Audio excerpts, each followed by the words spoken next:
इस लेक्चर का टॉपिक है cash and credit transactions. Transactions हम तीसरी बार लेक्चर में डिस्कस कर रहे हैं।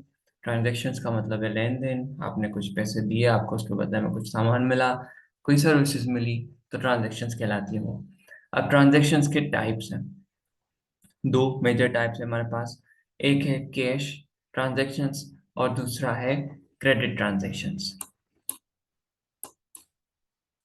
अब इन दोनों में एक छोटा सा फर्क है जो कि इन दोनों को अलग करता है। होता दोनों में क्या है पहले ये समझ लेते हैं। दोनों में सेम चीज क्या है कि आप जो है पैसे देंगे और उसके बदले में आप सामान जो है वो गुड्स जो है या सर्विसेज वो आप दुकान वाले से लेंगे। पर अब इन दोनों में फर्क कहाँ पर आता है, वो उसमें आता है कि कैश ट्रांजैक्शंस में जो पैसे आप देंगे वो आप इमीडिएटली देंगे। आप गए दुकान पे, आपने कहा मुझे ये सामान चाहिए, उन्होंने आपको सामान दिया, आपने उनको पैसे दिए, कैश ट्रांजैक्शन यहाँ पे खत्म हो गई। पर क्रेडिट ट्रांजैक्शन में ऐसा नहीं होता। क्रेडिट ट्रांजैक्शन में आप सामान पहले खरीद लेते हैं और पैसे बाद में देते हैं, तो उसमें पेमेंट क्या हुई, फ्यूचर की हुई। पैसे जो जाएंगे वो बाद में जाएंगे, फ्यूचर में जाएंगे। कैश ट्रांजैक्शन में पैसे इमीडिएटली जाते हैं जब सामान आप खरीद रहे हो। तो ऐसा क्यों होता है? ऐसा इसलिए होता है क्योंकि जब कोई छोटी ट्रांजैक्शन होती है, अक्सर हम जो रोजमर्रा में करते हैं, कोई दवाई खरीद ली, कोई खाने की चीज खरीद ली, तो हमें कुछ अमाउंट होता है जो हम देते हैं और उसके बदले में वो सामान लेके चले जाते हैं। पर जो बिजनेसेस होते हैं वो बड़ी लार्ज स्केल पे काम कर रहे होते हैं और जरूरी नहीं है कि उनके पास अभी पैसे पड़े हुए हों, तो वो क्रेडिट ट्रांजैक्शन करते हैं और सामान पहले खरीद के ले जाते हैं, फिर सामान उनका बिकता है, उनके पास पैसे आते हैं और उसके बाद वो आकर पैसे सेलर को देते हैं। ये होती है इस तरीके से फ्यूचर ट्रांजैक्शन जो क्रेडिट ट्रांजैक्शन कहलाती है।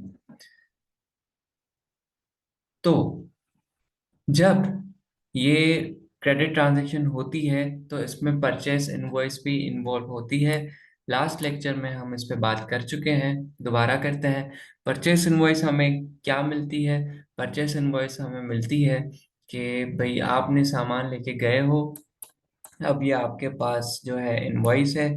इस इनवॉइस पे लिखा होगा कि कौन सामान लेके गया है, कितना सामान लेके गया है और सामान कब वापस करना है, टोटल अमाउंट क्या है, सामान नहीं पैसे कब देने हैं और क्या टोटल अमाउंट है।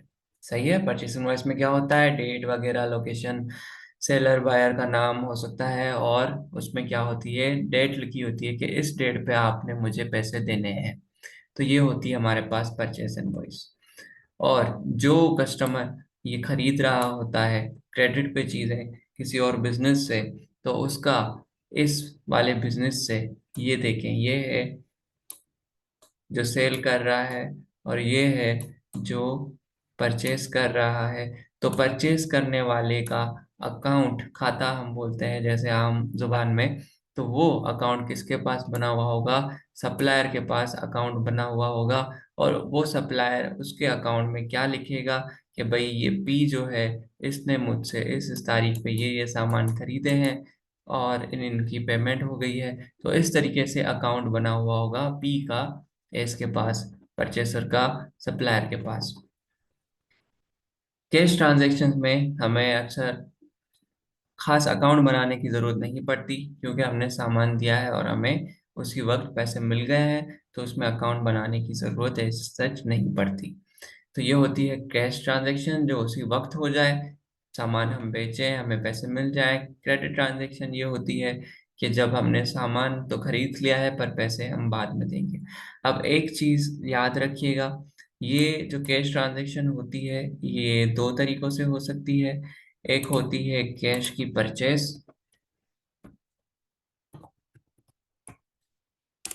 और दूसरा कैश सेल्स। अब ये कुछ मुश्किल नहीं है।